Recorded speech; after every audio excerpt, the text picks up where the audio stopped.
कुछ रातें ऐसी होती हैं जो सुबह होने का नाम नहीं लेती। वो रात भी कुछ ऐसी ही थी।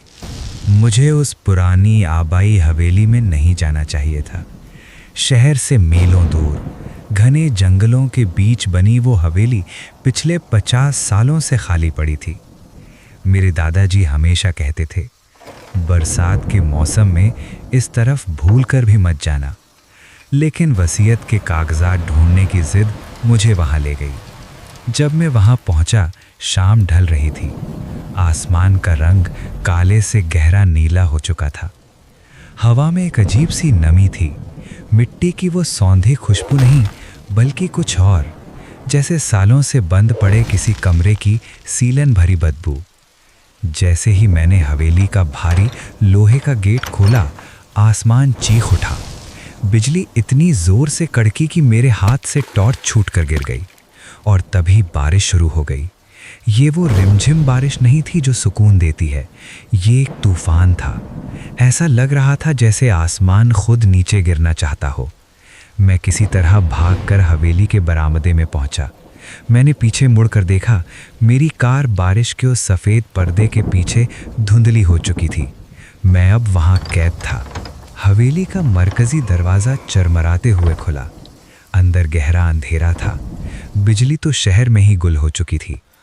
मैंने अपने फ़ोन की टॉर्च जलाई। रोशनी की उस पतली लकीर ने हवेली के बड़े हॉल को चीर दिया। धूल से ढका फर्नीचर, दीवारों पर लटकी अजीब सी पेंटिंग्स जिनकी आंखें मुझे घूर रही थीं, सब कुछ वैसा ही था जैसा कहानियों में सुना था। बाहर तूफान का शोर था, हवा का रोना, बादलों का गरजना और टीन की छतों पर बारिश की गोलियों जैसी आवाज़। लेकिन इस सब शोर के बीच मुझे एक और आवाज़ सुनाई दी। वो आवाज़ हवेली के अंदर से आ रही थी, ऊपरी मंजिल से।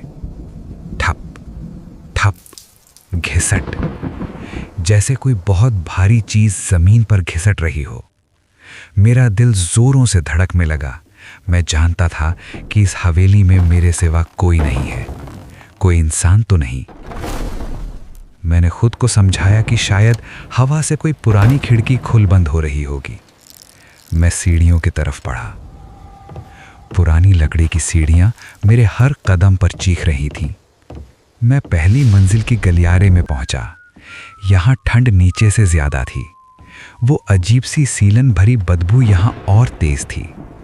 घिसट, ठप, आवाज फिर आई, इस बार नजदीक से। वो आवाज गलियारे के आखिरी कोने पर बने उस कमरे से आ रही थी जिस पर एक बड़ा सा जंग लगा ताला लटका था। मैं उस दरवाजे की तरफ बढ़ा। क्यों, मुझे नहीं पता। शायद डर इंसान से अजीब चीजें करवाता है।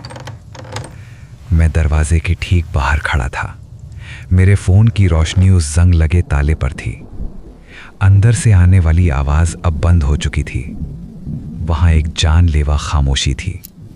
बाहर तूफान का शोर था, लेकिन उस दरवाजे के उस पार सन्नाटा। और तभी दरवाजे के नीचे से, उस जरा सी दरार से, मुझे कुछ दिखाई दिया। एक परछाई। दरवाजे के उस पार कोई खड़ा था और वो परछाई हिल रही थी। वो इंसान की परछाई नहीं थी, वो बहुत लंबी थी और अजीब तरह से मुड़ी हुई थी। मेरी सांसें गले में अटक गईं। मैं पीछे हटने ही वाला था कि तभी दरवाजे के अंदर से सांस लेने की आवाज आई। भारी गीली सांसें, जैसे किसी जानवर के फेफड़ों में पानी भरा हो। और फिर उस चीज ने दरवाजे को अंदर से खुरचना शुरू कर दिया। धीरे धीरे नहीं, पागलों की तरह। खर्च खर्च खर्च। जंग लगा ताला हिलने लगा। वो चीज बाहर आना चाहती थी। मैं चीखना चाहता था पर आवाज नहीं निकली। इसी पल बाहर एक जबरदस्त बिजली कड़की। खिड़की से आई उस नीली रोशनी में मैंने देखा कि दरवाजे की दरार से 2 उंगलियां बाहर निकलने की कोशिश कर रही थीं। वो उंगलियां नहीं थीं, वो काली, लंबी और गीली थीं, जैसे सड़ी हुई लकड़ी के टुकड़े हों। ताला टूटने ही वाला था। मैं मुड़ा और भागा। सीढ़ियों से कैसे नीचे उतरा मुझे याद नहीं, बस इतना याद है कि मेरे पीछे उस दरवाजे के खुलने की तेज आवाज आई थी।